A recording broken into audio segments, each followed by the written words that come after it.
രാത്രി 10 മണി കഴിഞ്ഞിട്ടും ജാനി ഉറക്കമുണർന്നില്ല. ക്യാൻറ്റീനിൽ നിന്ന് കഞ്ഞി കൊണ്ടുവന്നിട്ടുണ്ട്. ഭക്ഷണം കഴിച്ചിട്ട് വേണം മെഡിസിൻ കഴിക്കാൻ. വിഷ്ണു അവൾ ഉണരുന്നത് നോക്കി കുറേ നേരം ഇരുന്നു. ഇനിയും വിളിച്ചില്ലെങ്കിൽ മെഡിസിൻ കഴിക്കാൻ ലേറ്റാകുമെന്ന് കരുതി അവൻ അവളുടെ അടുത്തേക്ക് ചെന്നു. കവളിലെ കൈപ്പാടുകളും കൈകളിലെ നീർപ്പാടുകളും അവനൊന്ന് നോക്കി. ഇതുപോലെ എത്രയോ തവണ അവൾ വേദന അനുഭവിച്ചിട്ടുണ്ടോ എന്ന് അവളുടെ വാക്കുകളിലൂടെ തന്നെ അവൻ മനസ്സിലാക്കിയിരുന്നു. എന്തിനാ ഈ പെണ്ണിനോട് അയാൾ ഇങ്ങനെയൊക്കെ ചെയ്യുന്നത്? അയാളെ പറഞ്ഞിട്ടും കാര്യമില്ല. ഞാനും ശരീരം കൊണ്ടല്ലെങ്കിലും വാക്കുകൾ കൊണ്ടും ഇവളെ മുറിവേൽപ്പിച്ചിരുന്നു. കുറ്റബോധം അവന്റെ മനസ്സിനെ വന്നു മൂടി. അവളിലേക്ക് നോട്ടം പായിച്ചുകൊണ്ട് തന്നെ അവൻ മെല്ലെ അവളുടെ കട്ടിലിലേക്ക് ചേർന്നിരുന്നു. ജാനി, അവൻ അവളെ പതുക്കെ വിളിച്ചു. അവൾ വിളി കേട്ടില്ല. ജാനകി, അവൻ മെല്ലെ അവളുടെ കവിളിലേക്ക് തട്ടി വിളിച്ചു. പെട്ടെന്ന് കവിളിൽ അവന്റെ കൈ സ്പർശനമറിഞ്ഞതും അവൾ മുഖം ചുളിച്ചുകൊണ്ട് കണ്ണുകൾ തുറന്നു. നേരെ നോക്കിയത് തന്റെ അരികിലിരിക്കുന്ന വിഷ്ണുവിനെയും. അവൾക്ക് വല്ലാതെ തോന്നി. അവന്റെ അടുത്ത് നിന്ന് നീങ്ങിക്കിടക്കുവാൻ നോക്കി. ഭക്ഷണം കഴിക്കേണ്ടേ? മെഡിസിൻ കഴിക്കാനുണ്ട്. എഴുന്നേൽക്ക്. അവൻ മെല്ലെ അവളെ പിടിച്ചിരുത്താൻ നോക്കി. വേണ്ട, ഞാൻ എഴുന്നേറ്റോളാം. അവൻ അവളുടെ ചുമലിലേക്ക് കൈവച്ചതും അവൾ അത് തടഞ്ഞു. ശരീരം മുഴുവൻ വേദനയുണ്ടെങ്കിലും മറ്റാരുടെയും സഹായം വേണ്ടെന്ന് ഒരു നിമിഷത്തേക്ക് അവൾ ആലോചിച്ചു പോയി.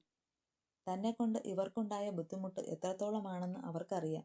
ഇനിയും ബുദ്ധിമുട്ടിക്കരുത് എന്നൊരു ചിന്ത മാത്രമേ അവളുടെ മനസ്സിലുള്ളൂ. ചുവന്ന പാടുകളായി തിണർത്ത കൈപ്പത്തി ബെഡിലേക്ക് പതിയെ അമർത്തി അവളെ എഴുന്നേൽക്കാൻ നോക്കിയതും വേദന കൊണ്ട് അവിടെ തന്നെ വീണുപോയി. വിഷ്ണു വേഗം അവളെ പിടിച്ചു. കഴിയാവുന്ന പണിക്ക് പോയാൽ പോരെ? അവളെ നോക്കി ദേഷ്യത്തോടെ പറഞ്ഞുകൊണ്ട് അവൻ അവളെ പതിയെ പിടിച്ച് എഴുന്നേൽപ്പിച്ചിരുത്തി. അവൾക്കെന്തോ ജാള്യത തോന്നി. എന്നാൽ വിഷ്ണു അവളുടെ മുഖഭാവമൊന്നും ശ്രദ്ധിക്കുന്നുണ്ടായിരുന്നില്ല. അവളെ വേദനിപ്പിക്കാതെ എങ്ങനെ പിടിച്ചെണീപ്പിക്കാം എന്ന് മാത്രമായിരുന്നു അപ്പോൾ അവന്റെ മനസ്സിൽ. അവളെ നേർക്കിരുത്തിയതും മേശയുടെ മുകളിൽ നിന്ന് കഞ്ഞിയെടുത്തു അവളുടെ അടുത്തേക്ക് കൊണ്ടുവന്നു. ഇതാ, ഇത് കുടിക്ക്. നല്ല ചൂട് കഞ്ഞി അവളുടെ നേർക്ക് അവൻ നീട്ടി. മറുത്തൊന്നും പറയാതെ അവൾ അത് വാങ്ങിച്ചു അതിലേക്ക് തന്നെ നോക്കി നിന്നു. നോക്കി നിൽക്കാനല്ല അത് വാങ്ങിച്ചത്, കുടിക്കാനാ, വിഷ്ണു അവളോട് പറഞ്ഞുകൊണ്ട് അവനും മേശക്കരിയിൽ നിന്നും ഭക്ഷണം കഴിക്കാൻ തുടങ്ങി. അവനെ ഒന്ന് നോക്കിക്കൊണ്ട് സ്പൂണോട് അവൾ കഞ്ഞി കോരി കുടിക്കുവാൻ തുടങ്ങി. വിഷ്ണു ഭക്ഷണം കഴിക്കുന്നുണ്ടെങ്കിലും ഇടയ്ക്കെല്ലാം അവന്റെ നോട്ടം അവളിലേക്ക് പാറി വീഴുന്നുണ്ട്. ആർക്കോ വേണ്ടി കഴിക്കുന്നത് പോലെയാണ് അവളുടെ കഞ്ഞുകുടി. ഡീ, അവൾ ഓരോ വറ്റായി സ്പൂണിൽ കോരി കുടിക്കുന്നത് കണ്ട് വിഷ്ണു അലറി. ഒരു ഞെട്ടലോടെ അവൾ അവനെ നോക്കി. സ്പൂൺ നിറയെ കോരി കുടിക്കടി. ഭക്ഷണം കഴിക്കുന്നതിനിടയിലും തന്നിലേക്ക് അവന്റെ ശ്രദ്ധ വരുന്നുണ്ടെന്ന് അവൾക്ക് മനസ്സിലായി. മനസ്സിൽ നിറഞ്ഞ സന്തോഷത്തോടെയും ചെറിയൊരു പേടിയോടെയും അവൾ കഞ്ഞിയെല്ലാം വേഗം കുടിക്കാൻ തുടങ്ങി. വിഷ്ണു ഭക്ഷണം കഴിച്ച് കൈ കഴുകി വരുമ്പോൾ അവൾക്കും കൈ കഴുകാനുള്ള വെള്ളം അവൻ ബോട്ടിൽ കൊണ്ടുവന്നു. അവളുടെ പ്ലേറ്റ് മാറ്റിവെച്ച് അവൻ അവൾക്ക് കഴുകാനുള്ള വെള്ളം കൊടുത്തതും അവൾ അവനെ ദയനീയമായി നോക്കി. ആ നോട്ടം അവൾക്ക് തന്നോട് എന്തോ ചോദിക്കാനുണ്ട് എന്ന് അവന് മനസ്സിലായി. എന്തേ? അവളുടെ നോട്ടത്തിന്റെ അർത്ഥം മനസ്സിലാക്കി അവൻ അവളോട് ചോദിച്ചു. എനിക്ക്, അവൾ വാഷ്റൂമിലേക്ക് ചൂണ്ടി അവനോട് പറഞ്ഞു. വാ. അവൻ പതുക്കെ അവളെ താഴേക്ക് എഴുന്നേൽപ്പിച്ച് നിർത്തി. ഓരോ സ്റ്റെപ്പ് വയ്ക്കുമ്പോഴും ശരീരമൊക്കെ തളരുന്നത് പോലെ തോന്നി അവൾക്ക്. കഴിഞ്ഞ കുറേ വർഷങ്ങളായി താൻ അനുഭവിക്കുന്നതാണ്. സുധിയേട്ടന്റെ കയ്യിൽ നിന്ന് തല്ലുകൊണ്ടാൽ 1-2 ദിവസത്തേക്ക് എണീറ്റ് നടക്കാൻ പോലും കഴിയാറില്ല. മീരേച്ചി ഓരോ ഒറ്റമൂലി തന്നാണ് അതൊക്കെ ഭേദമാക്കാറ്. അവൾ ഓരോ സ്റ്റെപ്പ് വയ്ക്കുമ്പോഴും വീഴുന്നത് പോലെ തോന്നിയത് കൊണ്ടാകും വിഷ്ണു ഓടി വന്ന് അവളെ പിടിച്ചു. എൻ്റെ കയ്യിൽ പിടിച്ചോ, ഞാൻ വാഷ്റൂമിലാക്കാം, ഇല്ലെങ്കിൽ എവിടെയെങ്കിലും വീഴും. അവൻ പതിയെ അവളെ പിടിച്ചു. അവളും ഒരു ബലത്തിനെന്ന പോലെ അവന്റെ കയ്യിലേക്കും പിടിച്ചു. അത്രയും സൂക്ഷിച്ചാണ് അവളെ അവൻ ബാത്റൂമിലേക്ക് എത്തിച്ചത്. അവളെ അകത്തേക്ക് കയറ്റിയതും അവൻ പതിയെ ഡോർ ചാരി. അവൾ പൂർണ്ണമായി ഡോർ അടയ്ക്കാൻ ചെന്നതും അവനത് തടഞ്ഞു. ലോക്കിടേണ്ട, ഇവിടേക്കിപ്പോൾ ആരും വരില്ല. അവൻ വാഷ്റൂമിന്റെ അടുത്ത് നിന്ന് കുറച്ചു മാറി നിന്നു. വാഷ്റൂമിന്റെ അകത്തേക്ക് കയറിയവൾക്ക് വല്ലാത്ത ചടപ്പ് തോന്നി. എന്നാലും വന്ന കാര്യം സാധിച്ചല്ലേ പറ്റൂ. അവൾ മുഖവും നല്ലതുപോലെ ഒന്ന് കഴുകി പുറത്തേക്ക് ഇറങ്ങി. പുറത്തേക്ക് ഇറങ്ങുന്നത് കണ്ടപാടെ വിഷ്ണു വേഗം വന്ന് അവളെ പിടിച്ച് ബെഡിന്റെ അരികിലേക്ക് ഇരുത്തി. അടുത്തുള്ള ബോക്സിൽ നിന്നും അവൾക്ക് വേണ്ട മെഡിസിൻ എടുത്ത് അവളുടെ കയ്യിലേക്ക് കൊടുത്തു. ഒപ്പം വെള്ളവും. ഇതേ സമയം അവൾ അവനെ തന്നെ നോക്കുകയായിരുന്നു. പഴയ ദേഷ്യമോ വാശിയോ ഒന്നുമില്ല. തന്നെ ഒരു മനുഷ്യനായി പരിഗണിക്കുന്നുണ്ട്. അവൻ കൊടുത്ത മെഡിസിനും വെള്ളവും അവൾ കഴിച്ചു. തലയ്ക്ക് ഇപ്പോഴും നല്ല കനമുണ്ട്. മെഡിസിൻ കഴിച്ചതും ഉറക്കം താനെ അവളുടെ കണ്ണുകളെ പൊതിഞ്ഞു. നേർമയിൽ അവനോടൊന്ന് പുഞ്ചിരിച്ചുകൊണ്ട് അവൾ ഉറക്കത്തിലേക്ക് വഴുതി വീണു. അവളെ നോക്കിക്കൊണ്ട് വിഷ്ണുവും അടുത്തുള്ള എക്സ്ട്രാ ബെഡിലേക്ക് തല ചായ്ച്ചു. ആ സമയമെല്ലാം അവന്റെ നോട്ടം അവളിലേക്കായിരുന്നു. ഇങ്ങനെയുള്ള ജീവിതങ്ങളുമുണ്ടോ നമ്മുടെ ഇടയിൽ? ആരോടും പരാതിയോ പരിഭവമോ ഒന്നുമില്ലാതെ എല്ലാം സഹിച്ച് എല്ലാം ഓർക്കുമ്പോൾ വേദനയോടെയുള്ള പുഞ്ചിരി മാത്രമേ അവൻ്റെ മുഖത്തുണ്ടായിരുന്നുള്ളൂ. നീ എന്താ രേവതി ഈ കാലത്ത് തന്നെ ചെയ്യുന്നത്? വെളുപ്പിനെ എഴുന്നേറ്റ് രേവതി അടുക്കളയിലേക്ക് കയറിയതാണ്. അത് കണ്ട് പുറകെ തന്നെ ദേവനും അടുക്കളയിലേക്ക് വന്നു. ഹോസ്പിറ്റലിൽ പോകേണ്ടേ ദേവേട്ടാ? പോകുമ്പോൾ കാലത്തേക്കുള്ള ഭക്ഷണവും എടുക്കാമെന്ന് വെച്ചു. ക്യാൻറ്റീൻ ഫുഡ് ജാനിക്ക് പിടിച്ചില്ലെങ്കിലോ? തിടുക്കത്തിൽ ഓരോന്ന് ചെയ്തുകൊണ്ടാണ് രേവതി ദേവനുള്ള മറുപടി നൽകുന്നത്. ഇതുപോലെ തന്നെ കുറച്ച് നമ്മൾ ശ്രദ്ധിച്ചിരുന്നെങ്കിൽ ആ കുട്ടിക്ക് ഇപ്പോൾ ഇങ്ങനെയൊരു അവസ്ഥ വരില്ലായിരുന്നു. അവൻ തല്ലിയത് കൂടാതെ ഭക്ഷണം കഴിക്കാത്തത് കൊണ്ടാണ് ആ കുട്ടി ക്ഷീണമായി വീണത്. ദേവനും ഓരോന്ന് രേവതിയുടെ കൂടെ ചെയ്തുകൊണ്ടാണ് പറയുന്നത്. ഇനിയും വിഷ്ണുവിൻ്റെ വാക്ക് കേൾക്കാൻ നിൽക്കേണ്ട. അവളെ ഇവിടേക്ക് കൊണ്ടുവന്നത് നമ്മളാണ്. ഇനി അവൾ ഇവിടെ എങ്ങനെ വേണമെന്ന് നമുക്ക് തീരുമാനിക്കാം. അവൻ എന്ത് വേണമെങ്കിലും പറഞ്ഞോട്ടെ. വിഷ്ണുവിനോടുള്ള വാശിയോടെ തന്നെ രേവതി പറഞ്ഞു. എല്ലാവരുടെയും മുന്നിൽ വെച്ച് വിഷ്ണു മുമ്പ് ജാനിയെ പറഞ്ഞ വാക്കുകളെല്ലാം രേവതിയുടെ മനസ്സിൽ തന്നെയുണ്ട്. ജാനിയുടെ ഈ അവസ്ഥയ്ക്ക് ഒരു പരിധിവരെ കാരണം വിഷ്ണുവാണ്. രേവതി പറഞ്ഞതിന് ദേവൻ മൂളി. ആ മൂളലിലും അദ്ദേഹം എന്തൊക്കെയോ ഉറപ്പിച്ചിരുന്നു. സുധിയുടെ പെരുമാറ്റം പോലും അദ്ദേഹത്തെ വല്ലാതെയാക്കിയിരുന്നു. ഇനി ഒരിക്കലും ജാനിയെ ഈ വീട്ടിൽ നിന്ന് പറഞ്ഞയക്കില്ലെന്ന് അയാൾ ഉറപ്പിച്ചു. ആ കുട്ടിക്ക് അവളുടെ വീട്ടിൽ ഇതുവരെ നേരിടേണ്ടി വരുന്ന അവസ്ഥ എന്താണെന്ന് ഇന്നലത്തെ ഒറ്റ ദിവസം കൊണ്ട് അയാൾ മനസ്സിലാക്കിയിരുന്നു. ഒരുപാട് തീരുമാനങ്ങൾ ഇന്നലെ ഒറ്റ ദിവസം കൊണ്ട് ദേവൻ എടുത്തിരുന്നു. നീ എവിടേക്കാണ് ഈ സഞ്ചിയും തൂക്കി? രാവിലെ തന്നെ സുധി റൂമിൽ നിന്നും പുറത്തിറങ്ങി വന്നത് കയ്യിലൊരു ബാഗുമായിട്ടാണ്. അത് കണ്ട് രമണി പുച്ഛത്തോടെ ചോദിച്ചു. 1-2 ദിവസം ഞാനിവിടെ കാണില്ല. പിന്നെ ഇന്നലെ ചോദിച്ച കാശ് എനിക്ക് വേണം. ബാഗ് താഴെ വെച്ച് ഷർട്ട് കോളർ ശരിയാക്കുന്നതിനിടെ രമണിയോട് പറഞ്ഞു. നീ പറയുമ്പോൾ കാശ് തരാൻ ഇവിടെ നീ അട്ടി വെച്ചിട്ടുണ്ടോ? കാശ് ചോദിച്ചതിനുള്ള അമർഷം രമണി പ്രകടിപ്പിച്ചു. ദേ തള്ളേ, പൂട്ടിവെച്ച കാശ് എടുത്തുകൊണ്ടു പോകാൻ അറിയാഞ്ഞിട്ടൊന്നുമല്ല. നിങ്ങളായി തന്നാൽ അത്രയും നല്ലത്. ഭീഷണി പോലെ രമണിയുടെ അടുത്തേക്ക് സുധി വന്നതും മറ്റൊന്നും ചിന്തിക്കാതെ രമണിയുടെ മുറിയിലേക്ക് പോയി. അല്പസമയം കഴിഞ്ഞ് തിരിച്ചു വരുമ്പോൾ രമണിയുടെ കയ്യിൽ ഒരു പൊതിയുമുണ്ടായിരുന്നു. ദേ, ഇതേ എൻ്റെ കയ്യിലുള്ളൂ. കാശുകെട്ടിൻ്റെ പൊതി അവന് നേരെ നീട്ടിക്കൊണ്ട് രമണി പറഞ്ഞു. അവനായി തിരഞ്ഞാൽ മുഴുവൻ കാശും അവൻ എടുത്തുകൊണ്ടു പോകുമെന്ന് രമണിക്ക് അറിയാം. എവിടെയെങ്കിലും പോയി തുലയട്ടെ എന്ന അർത്ഥത്തിലാണ് അത്രയും കാശെങ്കിലും കൊടുക്കുന്നത്. ബാക്കി എവിടെ? രമണി കൊടുത്ത പൊതി അഴിച്ച് കാശ് എണ്ണി അവൻ രമണിയുടെ നേർക്ക് നോക്കി. ബാക്കി ബാങ്കിലാണ്. ഞാൻ 5 വർഷത്തേക്കാണ് ഇട്ടിട്ടുള്ളത്. എടുക്കാൻ കഴിയില്ല. മറ്റെവിടെ നോക്കിയാണ് രമണി പറയുന്നത്. അത് കള്ളമാണ് എന്ന് രമണിയുടെ വർത്തമാനത്തിൽ തന്നെ സുധിക്ക് മനസ്സിലായി. അവൻ രമണിയെ പുച്ഛത്തോടെ ഒന്ന് നോക്കിക്കൊണ്ട് ബാഗിലേക്ക് കാശുകെട്ട് വെച്ചു. പുറത്തേക്ക് പോകാൻ ഒരുങ്ങിയതും മുറ്റത്തേക്ക് ഒരു കാർ വന്നതും ഒരുമിച്ചായിരുന്നു. ദേ, അനിക്കുട്ടൻ വന്നല്ലോ. മുന്നിലുള്ള സുധിയെ മാറ്റിക്കൊണ്ട് രമണി ചാടിത്തുള്ളി പുറത്തേക്ക് പോയി. അനി വന്നതിനുള്ള അരിശ മുഴുവൻ കയ്യിലുള്ള ബാഗിലേക്ക് അമർത്തിക്കൊണ്ട് സുധി അവിടെ നിന്നു. വാ മോനെ. കാറിൽ നിന്ന് ഇറങ്ങിയ അനിയെ രമണി അകത്തേക്ക് ക്ഷണിച്ചു. അനി അകത്തേക്ക് കയറുന്നതിനോടൊപ്പം സുധിയെ കത്തുന്ന കണ്ണുകളോടെ ഒരു നോട്ടം നോക്കുകയും ചെയ്തു. എനിക്ക് സംസാരിക്കാനുണ്ട്, എന്നിട്ട് എവിടെ വേണമെങ്കിലും പോകാം. സുധിയുടെ കയ്യിലുള്ള ബാഗിലേക്ക് നോക്കിയാണ് അനി സുധിയോട് പറയുന്നത്. സുധി വീണ്ടും അകത്തേക്ക് തന്നെ കയറി. അനിക്ക് പറയാനുള്ളതും കേട്ടിട്ട് പോകാമെന്ന് തന്നെ വെച്ചു. ഈ യാത്ര മുടക്കാൻ പാടില്ല. മനക്കിലെ തറവാട്ടിനെ ഇല്ലാതാക്കാനുള്ള ആയുധം തേടിയുള്ള പോക്കാണ് ജാനിയെ എൻ്റെ അടുത്ത് കൊണ്ടുവരാനുള്ളത്. എവിടേക്കാ ബാഗെല്ലാം തൂക്കി?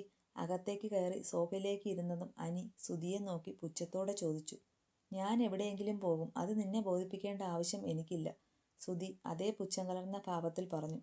നിങ്ങൾ എവിടെയെങ്കിലും പൊയ്ക്കോ. അതിനു മുമ്പ് ചില കാര്യങ്ങൾക്ക് ഒരു തീരുമാനം വരുത്തേണ്ടേ? എന്ത് കാര്യം? സുധിക്കറിയാം അവൻ വന്നതിലുള്ള ഉദ്ദേശം എന്താണെന്ന്. അച്ഛൻ ഇവിടെ നിന്ന് പോകുമ്പോൾ പറഞ്ഞതാണ്. ഒപ്പം വിൽപ്പത്രത്തിൽ എഴുതിയിട്ടുമുണ്ട്. ജാനിയും മീരയും എന്നിവിടെ നിന്ന് ഇറങ്ങുന്നോ അന്നു മുതൽ സുധിക്ക് വീടുമായി ഒരവകാശവും ഉണ്ടാകില്ലെന്ന്. അവർക്ക് 2 പേരും ഇല്ലെങ്കിൽ ഇത് എനിക്കുള്ളതാണെന്നും. ചേട്ടനൊന്നും പറഞ്ഞില്ല. ഞാൻ വന്നതിൻ്റെ ഉദ്ദേശം എന്താണെന്ന് ഏട്ടന് കൃത്യമായി അറിയാമെന്ന് എനിക്കറിയാം. ഉരുണ്ട് കളിക്കാൻ നോക്കേണ്ട. കാര്യത്തിലേക്ക് ഞാൻ സ്ട്രെയിറ്റായി പോകാം.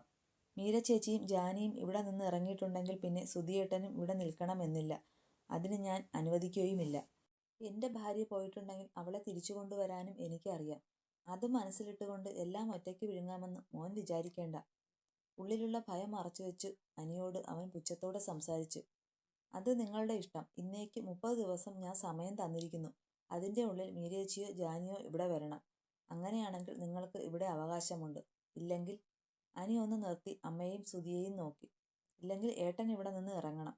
സുധിയോടുള്ള പക അനിയുടെ മനസ്സിലേക്ക് ആളിക്കത്തി. ഒരു അനിയനോടും ചെയ്യാൻ പാടില്ലാത്തതാണ് ഇയാൾ ചെയ്തത്. അനിയത്തിയെപ്പോലെ കാണേണ്ട പെണ്ണിനെ പോലും കാമത്തോടെ നോക്കി നിന്നവൻ. അനിയനില്ലാത്ത തക്കം നോക്കി അവൻ്റെ റൂമിലേക്ക് കയറി ചെന്നവൻ. മോളെപ്പോലെ കാണേണ്ട പെണ്ണിനെ കൂടെ കൂട്ടാൻ നോക്കിയവൻ. താലി കെട്ടിയ പെണ്ണിന്റെ മുന്നിൽ വച്ച് വേറൊരു പെണ്ണിനോട് അടുത്ത് ഇടപഴകിയവൻ. സുധിയുടെ അനിയനാണെന്ന് പറയാൻ പോലും അനിക്ക് വല്ലാതെ തോന്നി. അവൻ കൂർമ്മതയോടെ സുധിയെ നോക്കി. സുധി പല ആലോചനയിലാണ്. ഇവിടെ നിന്ന് ഇറങ്ങിയാൽ സുധിയുടെ കയ്യിൽ ഒന്നുമില്ല എന്ന് അനിക്ക് വ്യക്തമായി അറിയാം. അപ്പോൾ എനിക്ക് ഇത്രയേ പറയാനുള്ളൂ. ഇനി എന്താണെന്ന് വെച്ചാൽ ഏട്ടൻ ചെയ്തോളൂ. ഞാൻ തന്ന സമയം 30 ദിവസം. അത്രമാത്രമേ ഏട്ടന് എൻ്റെ കാരുണ്യം പ്രതീക്ഷിക്കേണ്ടൂ. അനി അങ്ങനെ പറഞ്ഞതും മറുത്തൊന്നും പറയാനില്ലാതെ രണ്ടുപേരെയും കോപത്തോടെ നോക്കി സുധി കയ്യിലുള്ള ബാഗും മുറുകെ പിടിച്ച് മുറ്റത്തേക്ക് ഒറ്റ പോക്കായിരുന്നു. അവൻ പോകുന്നത് നോക്കി രമണി വിതുമ്പി. നിങ്ങൾ എന്തിനാ തള്ളേ കരയുന്നത്? ഏട്ടനെ ഇങ്ങനെ ആക്കിയത് നിങ്ങളല്ലേ? എന്തിനും ഏതിനും ഏട്ടത്തെയും ആ പെണ്ണിനെയും കുറ്റം പറഞ്ഞു നടന്നതും പോരാ. രമണിയോട് തൻ്റെ അമർഷം അനി പറഞ്ഞു കാട്ടി. മോനെ, ഞാനൊന്നും പറയുന്നില്ല. ഏട്ടന് കൊടുത്ത സമയം അത്രയും ഞാൻ കൊടുക്കും. അമ്മയോടും കൂടിയാ. അച്ഛൻ പോകുമ്പോൾ ചെയ്ത നല്ലൊരു കാര്യമാ ഇത്. അങ്ങനെയെങ്കിലും ഏട്ടന് കുറച്ച് വെളിവുണ്ടാകട്ടെ. രമണി ഒന്നും അവനോട് പറയാൻ കഴിയാതെ അവിടെ നിന്നു. സുധിയെ പോലെയല്ല അനി. ന്യായത്തിന്റെ ഭാഗത്തെ അവൻ നിൽക്കൂ. അവന്റെ പെണ്ണിനോട് അന്ന് സുധി കാണിച്ചതാണ് അവനെ ഇത്രയും കോപത്തിലാക്കിയത്. അന്ന് ഇറങ്ങിപ്പോയതാണ് അനിയും ഭാര്യയും. അവർ രണ്ടുപേരും പോയതിനു ശേഷമാണ് മീരയെയും ജാനിയെയും രമണിയും സുധിയും കൂടി കൂടുതൽ ഉപദ്രവിക്കാൻ തുടങ്ങിയത്. അതിന് പ്രധാന കാരണവും അച്ഛൻ എഴുതി വെച്ച വിൽപ്പത്രവും. നേരം വൈകി ഉറങ്ങിയതുകൊണ്ട് തന്നെ രണ്ടുപേരും എഴുന്നേൽക്കാൻ വൈകിയിരുന്നു. ജനൽ ചില്ലയിലൂടെ സൂര്യന്റെ വെളിച്ചം കണ്ണിന് നേരെ അടിച്ചതും വിഷ്ണു അസ്വസ്ഥതയോടെ കണ്ണുകൾ ചിമ്മി തുറന്നു. അടുത്തുള്ള ഫോണെടുത്ത് സമയം നോക്കി. 8 മണി കഴിഞ്ഞിരിക്കുന്നു. അവനൊന്ന് മൂരി നിവർന്ന് എഴുന്നേറ്റ് വാഷ്റൂമിലേക്ക് പോയി. പോകുന്നതിനിടയിൽ ഒന്ന് ജാനിയെ തിരിഞ്ഞു നോക്കാനും അവൻ മറന്നില്ല. ആള് നല്ല ഉറക്കത്തിലാണ്. മരുന്നിന്റെ എഫക്റ്റും വേദനയും എല്ലാം ഉണ്ടാവും. കുറച്ചു നേരം കൂടി ഉറങ്ങിക്കോട്ടെ. അവൻ അവളെ നോക്കി ഒന്ന് പുഞ്ചിരിച്ചു. വേദനയില്ലാതെ, മനസ്സിൽ കുറ്റബോധമില്ലാതെ. വാഷ്റൂമിൽ നിന്ന് ഇറങ്ങി വന്നപ്പോഴും ജാനി നല്ല ഉറക്കത്തിലാണ്. അതേസമയം തന്നെ പുറത്ത് ഡോറിൽ ആരോ മുട്ടുന്നത് അവൻ കേട്ടു. കയ്യിലുള്ള ടർക്കി അവിടെ വെച്ച് അവൻ വാതിൽ തുറക്കാനായി പോയി. സാർ, ഇഞ്ചക്ഷനുണ്ട്. വാതിൽ തുറന്ന ഉടനെ ഒരു നഴ്സ് പുഞ്ചിരിയോടെ അവനോട് പറഞ്ഞു. അവൻ അവൾക്കും പുഞ്ചിരി നൽകിക്കൊണ്ട് വാതിലിന്റെ അടുത്ത് നിന്ന് മാറി നിന്നു. നഴ്സ് അകത്തേക്ക് കയറി ജാനിയുടെ അടുത്തേക്ക് പോയി. കയ്യിലുള്ള ബോക്സിൽ നിന്ന് സിറിഞ്ച് പൊട്ടിച്ച് മെഡിസിൻ ബോട്ടിലിൽ നിന്നും സിറിഞ്ചിലേക്ക് സസൂക്ഷ്മം നിറയ്ക്കുന്നത് അവൻ നോക്കി നിന്നു. ആള് നല്ല ഉറക്കത്തിലാണല്ലോ. വിഷ്ണുവിനെ നോക്കി ഇഞ്ചക്ഷൻ വെക്കുന്നതിനിടയിൽ നഴ്സ് പറഞ്ഞു. അവനൊന്ന് മൂളിക്കൊണ്ട് അവളുടെ കയ്യിലേക്ക് ആഴ്ന്നിറങ്ങുന്ന സൂചിയെ നോക്കി. ശരീരത്തിലേക്ക് സൂചി താഴ്ന്നിറങ്ങാൻ തുടങ്ങിയതും ജാനി ഉറക്കത്തിൽ നിന്ന് കണ്ണുകൾ മുറുകെ അടച്ചു പിടിച്ചു. ഇഞ്ചക്ഷൻ എടുത്ത നഴ്സ് പുറത്തേക്ക് പോയി. നഴ്സ് പോയി കഴിഞ്ഞതും ജാനി കണ്ണുകൾ തുറന്നു. തൻ മുന്നിൽ കാണുന്നത് തന്നിലേക്ക് നോട്ടമെഴുതി നിൽക്കുന്ന വിഷ്ണുവിലേക്കായിരുന്നു അവളുടെ കണ്ണുകൾ. അവൾക്ക് വല്ലാത്ത ചടപ്പ് തോന്നി. അവൾ പതിയെ ബെഡിൽ നിന്ന് എഴുന്നേക്കാൻ നോക്കി. ഇന്നലത്തെ പോലെയല്ല ഇപ്പോൾ. ശരീരത്തിന്റെ വേദനയും തലക്കനവും എല്ലാം കുറഞ്ഞിരിക്കുന്നു. അവൾ എഴുന്നേക്കാൻ പോയതും വിഷ്ണു ഓടിച്ചെന്ന് അവളെ പിടിച്ചു. വേണ്ട, പിടിക്കേണ്ട, എനിക്ക് പറ്റും. അവനെ മാറ്റിക്കൊണ്ട് അവൾ പറഞ്ഞ് കൈകുത്തി നേരെയിരിക്കാൻ നോക്കിയതും അതേപോലെ ഓർന്നു താഴേക്ക് വീഴാൻ പോയതും ഒരുമിച്ചായിരുന്നു. വീഴുന്നതിന് മുമ്പ് വിഷ്ണുവിന്റെ കൈ അവളെ പൊതിഞ്ഞു.